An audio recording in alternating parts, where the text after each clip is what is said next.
Todo o texto 5 emprega o presente do indicativo, em lugar do pretérito perfeito, como é mais comum nesse tipo de texto. Vimos isso, é o chamado presente histórico, né? Na aula de emprego de modo e tempo verbal, é o chamado presente histórico. Por quê? Muitas vezes, ao contar uma história, a gente conta no presente em vez de contar no passado. Por que a gente quer dar ênfase a esta história?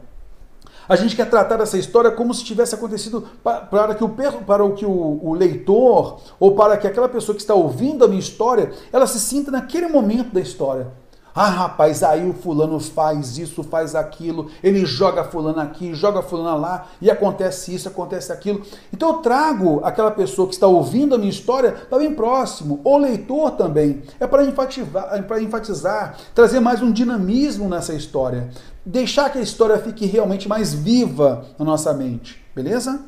Então a provável finalidade do autor do texto 5 é... Então vamos aqui observar, olha só. Nessa versão, a mãe Catirina e pai Francisco são um casal de negros trabalhadores de uma fazenda. Quando mãe Catirina fica grávida, ela tem desejo de comer a língua de um boi. Empenhado em satisfazer a vontade de Catirina, Chico mata um dos bois do rebanho, que, no entanto, era um dos preferidos do fazendeiro. Ao notar a falta do boi, o fazendeiro pede para que todos os empregados saiam em busca dele. Eles encontram o boi quase morto, mas com a ajuda de um curandeiro ele se recupera.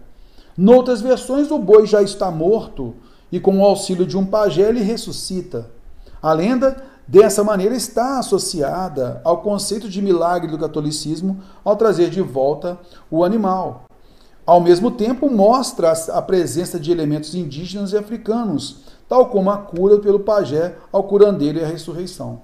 A festa do Bumba Meu Boi é celebrada para comemorar esse milagre.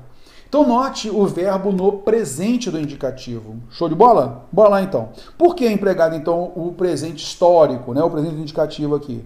A provável finalidade, veja, isso tem uma abertura grande. A provável, se é provável, terror. Então tem que ter 4 alternativas que ficam bem fora e uma possível. Uma possível, ou a melhor resposta.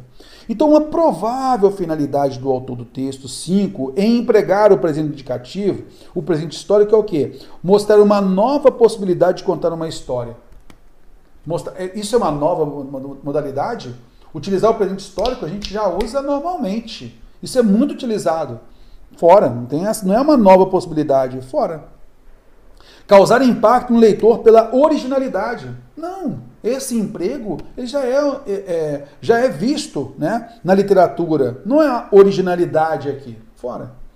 Trazer mais dinamismo ao que é narrado, sim.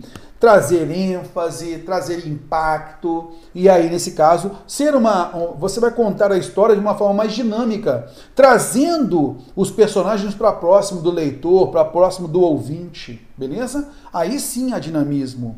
Tornar a história mais moderna não é típica da linguagem moderna o presente histórico.